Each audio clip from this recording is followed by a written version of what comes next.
Hello, friends. This is Dave Hurwitz, executive editor at ClassicsToday.com, here with the 5 greatest Rachmaninoff recordings.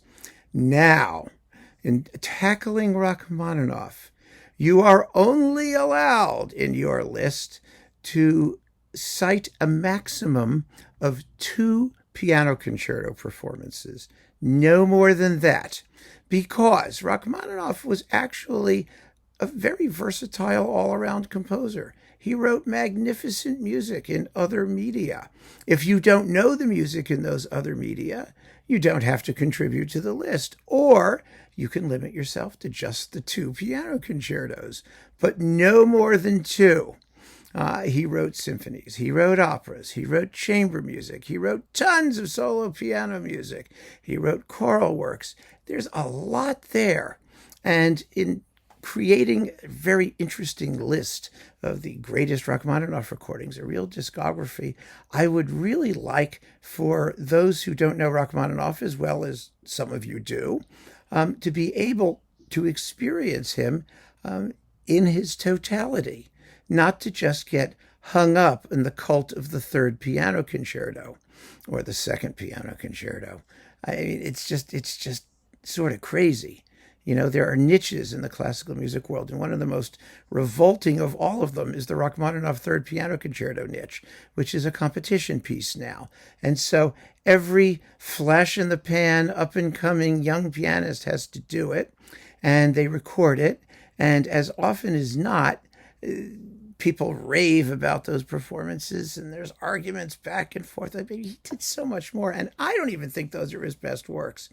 Personally, I really, really don't. So here is my list of the 5 greatest Rachmaninoff recordings, and I look forward to seeing your wonderfully varied and rich selection of Rachmaninoff pieces. So here we go. First, The Bells. I think The Bells is probably his greatest work in any form. It's a setting of the Edgar Allan Poe poem translated into Russian, which actually has been retranslated back into English in some performances. I don't really care what language it's done in. It is glorious. It's a 4-movement choral symphony that is everything that Rachmaninoff has. It's got everything that he has to offer. It is Russian to the core. And wonderfully dark and initially brilliant, but it gets darker as it goes. It's just phenomenally exciting. And there are quite a few splendid performances of it. But the classic is the Kirill Kondrashin recording on Melodiya with all Russian performers. It's not the best recorded. It really isn't. But wow, that chorus sings. How they get into the alarm bells, and the soloists are just, it's soulful. That's the word. And Rachmaninoff at his best is a very soulful composer. So The Bells is definitely up there. Next, the Vespers. It's unquestionably the greatest piece of Russian liturgical music that anybody ever wrote, at least that we know about. There may be things in Russia that people know that we don't know too well here. But Rachmaninoff's Vespers, which is for a cappella choir, is exquisite and deeply, deeply moving and thrilling. It sounds like nothing else because you've got those Russian basses who can, sing in sub-octaves and things like that. And oh my God, it's beautiful. So I have the Vespers, and the classic performance is the Sveshnikov Melodiya recording. And it's with like the USSR academic something choir. It was a performance done for the centennial of Rachmaninoff's birth or death or some occasion, but it's phenomenal. And there are also many great performances of the Vespers, usually, unless Robert Shaw is conducting, because his is marvelous too, but usually by Eastern European choirs, because they have the right sounds for the piece. It's incredibly beautiful.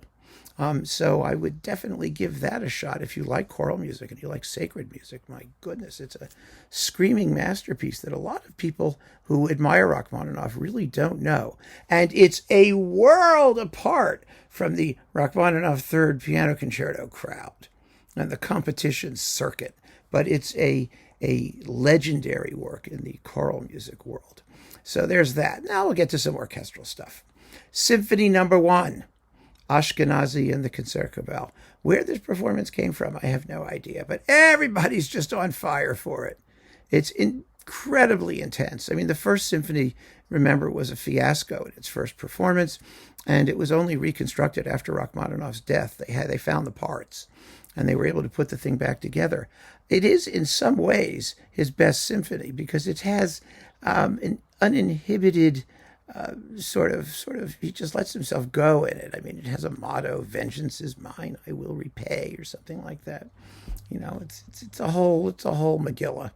And my gosh, that finale is exciting. The coda with this despairing, wailing brass and crashing tam-tam, which Ashkenazy realizes better than anybody. And it's the best thing in his Rachmaninoff cycle with the Concertgebouw. Nothing else comes even close to it. So it's a phenomenal performance on Decca, and everybody should hear it if you really want to get to know that piece. It's so intense. Next, okay, Piano Concerto Number 3. We had to do one, right? Yeah, we did. I'm going to do it. Zoltan Kocsis with Edo de Waart and the San Francisco Symphony, formerly on Philips, now on Decca. It is the closest we get to Rachmaninoff's own interpretation of the piece. It has a quicksilver lightness, which is so different from the panting and heaving miasma of sogginess that so many wannabe virtuoso romantic pianists inflict on this piece, and that audiences seem to suck up. I just don't get it. It's a difficult piece to do. It really is. It has a certain lack of contrast in its thematic material that needs to be lightened up, and it needs to be played with a certain flow. And these performers capture it perfectly. Absolutely perfectly. It's fabulous. It's brilliant. It's exciting. It sounds like a totally different piece from what we usually get. So that's the third piano concerto. And finally, the Paganini Rhapsody. I was really torn. This was difficult because I wanted to either do the Paganini Rhapsody or the Symphonic Dances, both of which are, they're Rachmaninoff's last two major orchestral works. They are masterpieces, both. And just extraordinary works. But I decided to do the Paganini Rhapsody because we have Rubinstein and Reiner on RCA, or we have Earl Wild and Yasha Horenstein. I mean, there are just so many amazing performances to choose from, but I chose Rubinstein Reiner because it just is so well played and brilliantly recorded. I mean, just glittering and icy hard orchestral sonorities with warm, humane pianism welling up from Rubinstein's keyboard. It's just glorious. So there you have it, my 5 greatest Rachmaninoff recordings, and I am looking forward to hearing yours and to allowing you to encompass the greatness and universality that is Rachmaninoff. So keep on listening, friends. Thanks for joining me. Take care.